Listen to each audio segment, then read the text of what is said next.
2 weeks ago, I had a farewell lunch with a few colleagues, and one of them mentioned that she wouldn't be able to bring herself to leave Singapore because to her, Singapore provides a high quality of life. So I asked her, what's your definition of high quality of life? And she said, because in Singapore, I can travel to many countries easily. When I heard her answer, I was a bit puzzled, but not very surprised because to her, and maybe to many people, Singapore is a great country because maybe we have the means to travel out of Singapore easily. Yeah, this is kind of ironic, right? Just like when people say, oh, I love National Day because it's a long weekend and I can go on a short trip to Malaysia. That kind of sentiment. Yeah, I think our love for the country is a very pragmatic one. Anyway, if you are new to my channel, SG Dad here, my family and I will be relocating to Japan next month, and I'm now busy packing and taking longer time to upload my videos, so sorry about that. Today I visited SIT Punggol campus, and it is really a nice campus that gives off very different vibe compared to NUS or NTU. I read that it will be in full operation in a few months' time, so now will be a good time to check out the campus, check out the food options available here. Many of those eateries that you can find in shopping malls can be found here. And I actually just had my lunch at the hawker center right beside the campus. Yes, hawker center beside the campus, not like Jurong West hawker center for NTU students or Clementi Central for NUS students. This is just right beside the campus. Nice. And in this video, I want to talk a little bit about what quality of life means in different countries. In one of my previous videos, I compared the cost of living using a website called Numbeo. They also provided a quality of life index comparison using a few metrics to give a score to each country. So let me just go through a few of them with you. As you can see here, the top countries are, as expected, European or Scandinavian countries and some Middle Eastern countries as well. Maybe let's zoom into Asia. And in Asia, Japan is ranked number 3 and Singapore is over here at number 10. And with a score that's maybe lower than expected. And now let's compare between Singapore and Tokyo. As you can see in terms of safety, traffic, commute time, and pollution, Singapore has a comparable and better score. As for the rest, it falls short, and these are the matrices they use in the website to define quality of life, like purchasing power index, pollution index, house price to income ratio, the cost of living index, safety, healthcare, traffic commute time, and climate index. And they assign different weightages using a formula to derive the overall score. Now, I would say that this is just a reference and many of you may not agree with the numbers here because things like cost of living and purchasing power can vary from person to person, and there's also a difference between locals and expats or foreigners living in the country. For example, the support or subsidies we receive as Singaporeans from our government might be different, but that's not factored in from such data collection. And if we dig into those kinds of details, it'll be impossible to compare across countries.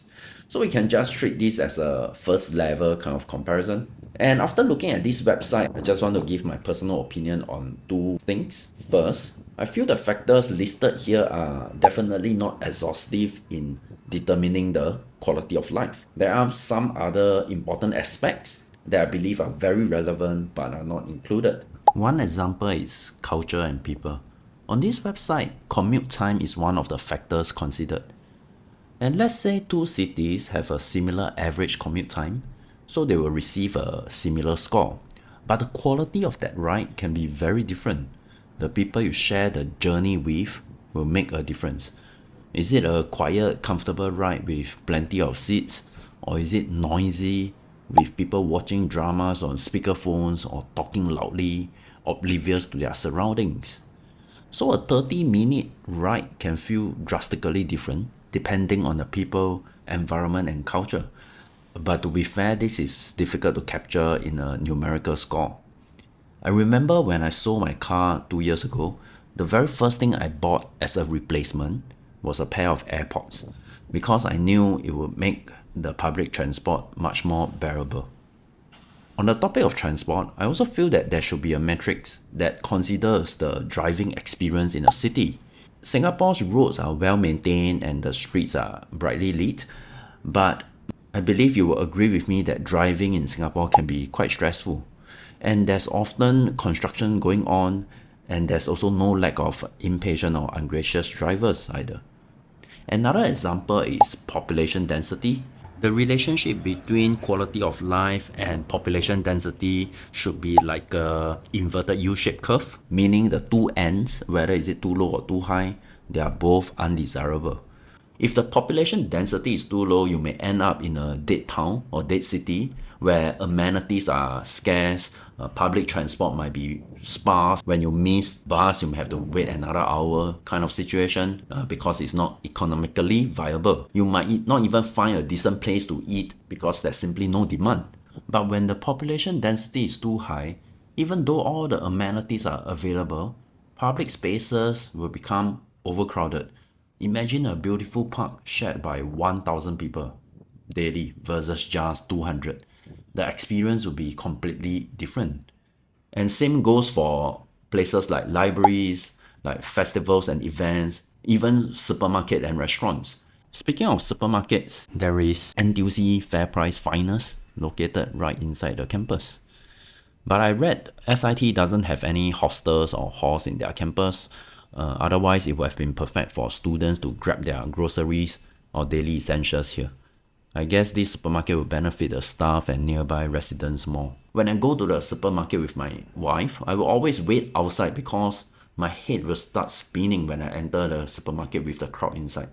And this experience is totally different from visiting a supermarket in Japan. So these small little things affect the day-to-day life, and yet they are not really captured in the quality of life index here. And now it brings me to the second point, which I want to raise, is the factors that affect quality of life change depending on which stage of life you are in. Like when you are in school, you care about different things than when you are a young adult starting your career. And again, that will change when you're in your 40s with a family, with kids or elderly parents to take care of. You will start to care more about things like safety, convenience, activities for children, and healthcare. And when you are a retiree in your late 60s, 70s, then the shift will be tremendous. Using my colleague example, where she equate high quality of life to the ability to travel around, that most probably will not apply much in the late stages of your life. And as for me now, right now in my 40s, I place a lot more weight on things like the climate environment, the green spaces for outdoor activities and for working out, the pollution index, not only about air quality but also noise pollution. So these might not matter much to the younger people, but for me, they directly affect my mental health and emotions in a big way. But overall, I think this is still a useful reference, a good starting point for us to think about what really matters to each and every one of us or our family, and it provides some good numbers for comparison. So feel free to explore the website if you are interested, which I include the link below, and do leave a comment. Let me know if you see things differently or how you define quality of life.